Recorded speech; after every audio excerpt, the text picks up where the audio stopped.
गांव में एक खंडहर वाला घर था जहाँ पे पूरे गांव वाले जाते हुए डरते थे।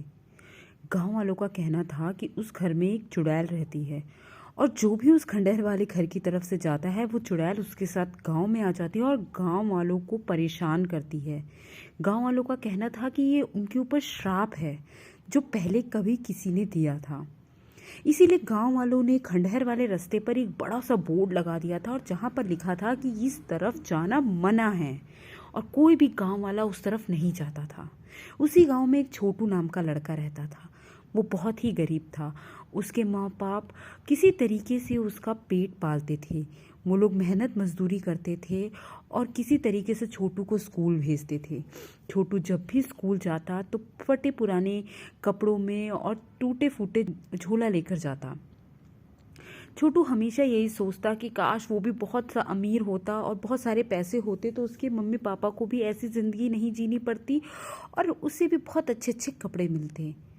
वो एक दिन अपने मम्मी से पूछता है कि मम्मी एक बात बताओ कि हमें अमीर होने के लिए क्या करना पड़ेगा। तो मम्मी उसकी कहती हैं कि बेटा मेहनत मजदूरी ही कर सकते हैं, इसके अलावा हमारे पास क्या है।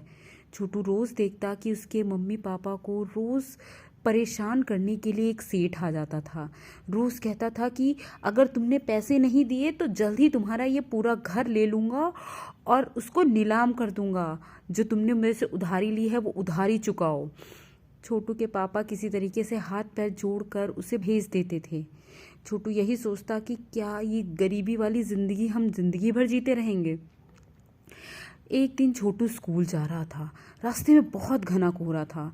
घने कोहरे के बीच में छोटू कब खंडहर वाले रास्ते पे निकल गया उसे पता ही नहीं चला। वो चलता गया, उसने देखा ये तो खंडहर वाला घर है। छोटू डर गया। उसने सोचा कि अब मैं क्या करूं। इस वाले घर में तो गांव वालों ने जाने से मना किया था। उनका कहना था कि इस घर में एक चुड़ैल रहती है। अब तो लगता है मैं गया काम से। छोटू चुपचाप सोच रहा था कि मैं इधर से ही कहीं गांव की तरफ निकल जाता हूँ, कोई ना कोई रास्ता तो होगा।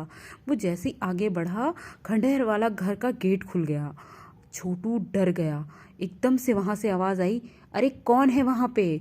छोटू घबराते हुए बोला, मैं हूँ छोटू। वहाँ से एक औरत, बूढ़ी औरत निकलकर सामने आई। कह रही, अरे कौन छोटू, कोई गांव से आ गया है क्या यहाँ पे। छोटू डर जाता है और वो डर के रोने लगता है। कहता, मुझे माफ़ कर दो, मुझे माफ़ कर दो, मैं गलती से आ गया, मुझे कुछ मत करना, मुझे कुछ मत करना, मुझे माफ़ कर दो, मुझे छोड़ दो, मुझे गांव जाना है, अपने मम्मी पापा के पास जाना है। तो वो बूढ़ी अम्मा एकदम से कहती है, चुप, शांत हो जा तू, इस वक्त कुछ मत बोलना, शांत हो जा पहले।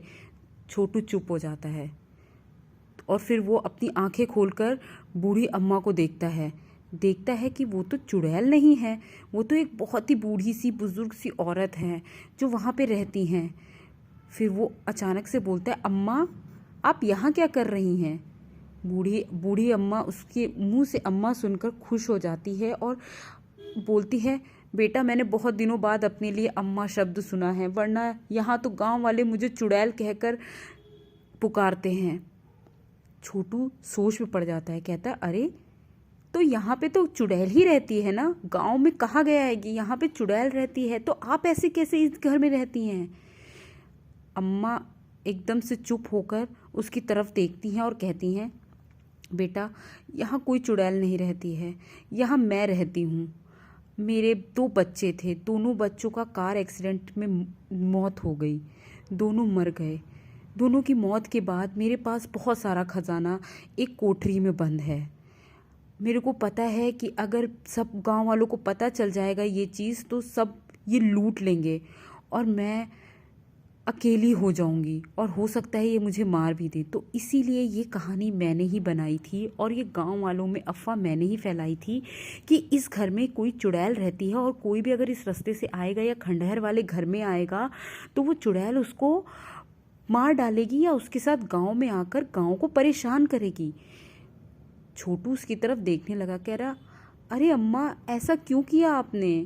कहने की, बताया ना मैंने, खजाना। कह रही, खजाना, हाँ, मेरे पास बहुत सारा खजाना है, वो मेरे इस्तेमाल का नहीं है, लेकिन मैं नहीं चाहती कि कोई भी गांव का लालची इंसान उस खजाने की तरफ देखे या उस खजाने का इस्तेमाल करे और लोगों को परेशान करे। मैं चाहती हूँ ये खजाना सिर्फ उसी को मिले जिसको इसकी सख्त ज़रूरत है। छोटू अम्मा की तरफ देखने लग जाता है, कहता है तो फिर आप अकेले कैसे यहाँ पे रहती हैं? वो कहती है मैं ऐसे ही रह लेती हूँ, मैं शहर से कुछ लोगों से पैसे देकर सामान मंगवाती हूँ और यहाँ चुपचाप अपनी ज़िंदगी शांति से जीती हूँ। छोटू उनकी तरफ देखने लगता है, कहता है अम्मा मुझे माफ़ कर दो कि मैं आपके सामने चिल्लाया या रोया, मुझे नहीं पता था क्योंकि गांव वालों ने बोला था कि यहाँ पे एक चुड़ैल रहती है। अम्मा कहती हैं अरे बेटा छोटू, तुम तो बहुत अच्छे बच्चे लगते हो, तो तुम ये बात गांव वालों में से किसी को तो नहीं बताओगे? कि गांव वालों में से किसी को भी मत बताना कि यहाँ पे मैं रहती हूँ और यहाँ पे बहुत सारा खजाना है। ये तो मैंने तुम्हें इसलिए बताया क्योंकि तुम मुझे बहुत भले से बच्चे लगे। छोटू कहता है ठीक है अम्मा, मैं किसी को नहीं बताऊंगा। अब मुझे बता दो ना गांव जाने का रास्ता किधर से है। तो बूढ़ी अम्मा उसको गांव जाने का रास्ता बताती है। छोटू चुपचाप घर चला जाता है और रात भर सोचता है कि बेचारी बूढ़ी अम्मा कैसे वहाँ पे अकेले रहती होंगी, उनका समय कैसे बीतता होगा। छोटू अब रोज़ उन बूढ़ी अम्मा से मिलने चला जाता था, रोज़ उनके साथ बातें करता था और रोज़ स्कूल से जाने के बाद उनके साथ समय व्यतीत करता था और फिर उसके बाद घर जाता था।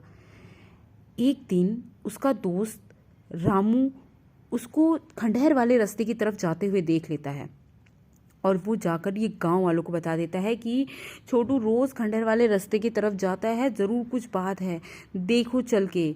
सारे गांव वाले छोटू के घर के बाहर खड़े हो जाते हैं और कहते हैं कि अरे छोटू कहाँ है तुम्हारा? छोटू के मम्मी पापा कहते हैं कि अरे वो तो अभी स्कूल से आया नहीं। गांव वाले कहते हैं सारे बच्चे आ गए, वो क्यों नहीं आया?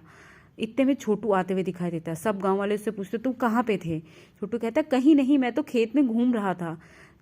गांव वालों ने बोला हमें झूठ मत बताओ, हमें पता है कि तुम खंडहर वाले घर में जाते हो और खंडहर वाले घर में चुड़ैल से मिलते हो। छोटू सख्ते में आ जाता है, वो डर जाता है, वो कहता अरे नहीं नहीं ऐसा नहीं है, ऐसा नहीं है। गांव वालों ने बोला हमें रामू ने सब कुछ बता दिया, अब झूठ बोलने की कोई ज़रूरत नहीं है।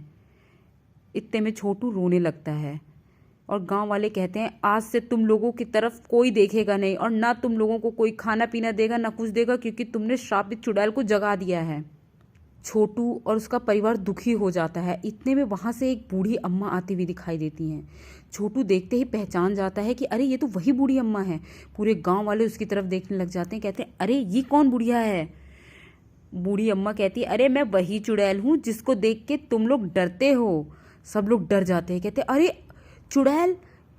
तो वो हंसने लगती, कहती अरे मैं कोई चुड़ैल वुड़ैल नहीं हूँ, मैंने तो ये जानबूझ के कहानी बनाई थी ताकि तुम जैसे गांव वालों की नज़र से मेरी कोठरी मेरा घर बचा रहे, क्योंकि मुझे पता है कि कुछ गांव वालों को वहाँ पे खजाने के बारे में पता है, इसीलिए मैंने ये कहानी बनाई थी। और मैं जानती हूँ कि उसमें से अभी भी एक इंसान जिंदा है जिसको पता है वो खजाना वहाँ पे है, इसीलिए वो किसी को वहाँ नहीं जाने देता था। वो मेरे मरने का इंतज़ार कर रहा था ताकि जब मैं मर जाऊँ तो वो उस खजाने पर कब्जा कर ले, इसीलिए किसी गाँव वाले को उसने नहीं वहाँ पर जाने दिया। सारे गाँव वाले देखने लगता है आखिर कौन है वो। तभी अम्मा बताती हैं ये रहा सेठ। इसी सेठ को सब पता है कि मेरे घर में कितना सारा खजाना है, इसीलिए उसने इस गांव में अफवाह फैला दी कि यहाँ पे एक चुड़ैल रहती है, क्योंकि वो जानता था जब मैं मर जाऊंगी तो सारे खजाना वो हथिया लेगा। लेकिन ऐसा नहीं होगा, मैं ऐसा होने नहीं दूंगी। छोटू पर कोई कुछ नहीं कहेगा क्योंकि छोटू को मैं आज से अपना सारा खजाना देती हूँ और छोटू मेरे सारे खजाने मेरे सारे घर का मालिक होगा। उसको मैं अपने पोते की तरीके से स्वीकार करूंगी और वो मेरे साथ ही ज़िंदगी भर रहेगा। और अब मुझे कोई डर नहीं है, सेठ से भी कोई डर नहीं है। और ये सेठ सबसे बड़ा लालची इंसान है, इसकी वजह से ही गांव के अंदर परेशानियां हैं, ये याद रखना गांव वालों। गांव वाले सेठ की तरफ देखने लगते हैं, कहते हैं ये कितना झूठा इंसान है, आज से इस सेठ से कोई भी बातचीत नहीं करेगा और सेठ से दूर रहेगा।